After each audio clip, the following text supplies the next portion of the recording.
Non, mais effectivement, c'était une autre époque. Alors, vous racontez dans ce livre votre parcours, notamment les premiers contacts avec des joueurs de foot, c'est à Auxerre, avec Oui. Jean-Marc Ferreri notamment, et surtout ce métier de DJ.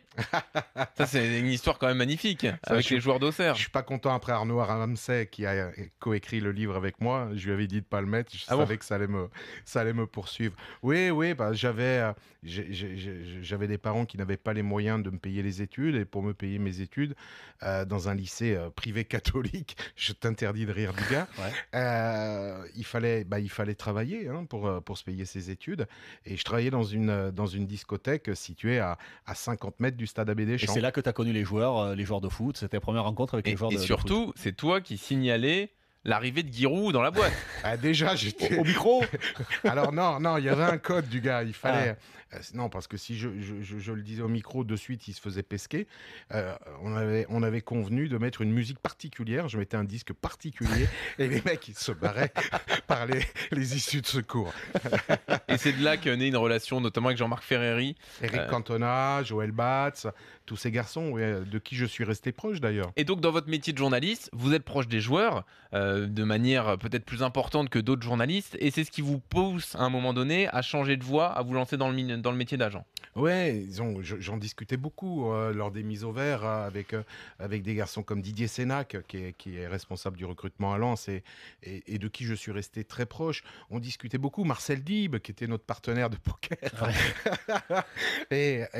et moi, à un moment donné, je me suis dit, mais c'est pas possible. Être agent, je vais multiplier mon salaire par 50, par 100. Et quand je voyais les Tocards qu'il y avait. les tocards qu'il y avait, je me suis dit, je suis quand même peut-être pas plus intelligent qu'eux, mais pas plus con. Ouais. Donc voilà, ça s'est fait naturellement. Votre joueur phare, ça a été pendant longtemps Mathieu Valbuena. Oui, pendant 9 ans. Pendant 9 ans, voilà. Avec une fin d'histoire en autre boudin, puisque Mathieu décide de se séparer de vous. Ouais, et de changer d'agent pour aller signer avec Bernès, c'est ça? Oui, avec un individu qui est dans le monde du football, C'est ça. effectivement. Vous voulez pas ça. le citer? Oh, si, je peux le Oui, citer. bah, je l'ai fait très bien. Bon. Comme ça, tu ne sens pas obligé. Non, après, je vais pas nier les qualités de Jean-Pierre Bernès. Maintenant, on fait pas le même métier, ni lui ni moi, donc ça me va bien. C'est-à-dire? On n'est pas amis. Bah, pour moi, l'argent est une conséquence. Pour lui, j'ai l'impression que c'est un but. Donc, il m'a toujours... il a été pendant très longtemps, et je l'ai appris durant mes heures de garde à vue, lors de la retranscription d'écoutes téléphoniques, j'ai toujours été un peu pour lui, en tout cas, l'ami de José Anigo et donc l'empêcheur de tourner en rond, ce qui était totalement faux. Et dans le livre, on le découvre réellement et concrètement. Donc c'est vrai que lui, j'ai aucune sympathie pour lui. Il en a probablement aucune pour moi et ça me va bien. Oui, parce que vous avez été placé en garde à vue dans l'affaire des transferts de l'OM, comme beaucoup d'autres qui ont gravité de manière plus ou moins lointaine Tous ceux qui ont avec fait des l'OM. transferts avec l'OM, de toute façon. C'est ça, c'est ça. Pendant 3 jours, C'est ça, pendant 3 jours. Et ça vous a vraiment marqué? à traumatiser. Ouais, j'imagine. Il m'arrive encore aujourd'hui de me réveiller en pleine nuit en sursaut.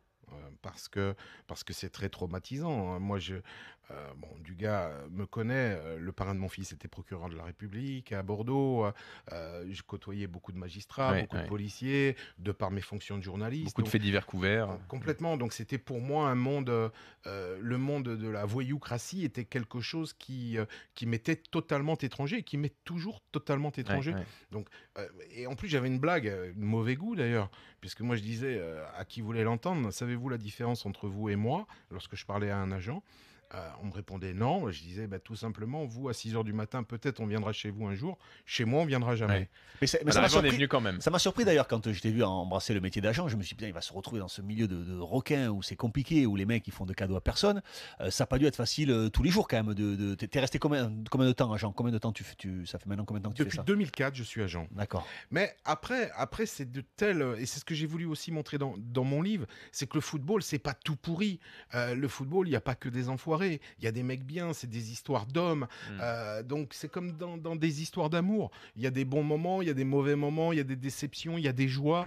Et c'est ce que je me suis évertué à mettre. Donc effectivement, j'ai été trahi, mais comme un certain nombre d'agents. Je suis pas le seul dans ce cas-là, mais c'est vrai que c'est un métier on ne peut plus compliqué. Vous n'êtes pas tendre non plus avec Vincent Labrune, avec José Anigo notamment. Vous pourrez lire tout ça dans le livre. Oui, Vincent Labrune, juste un mot. Vincent Labrune, c'est ce que je dis, l'adepte du franchissement de la ligne blanche, comprenne qui pourra, mais c'est un individu qui est un menteur. Voilà, il ment.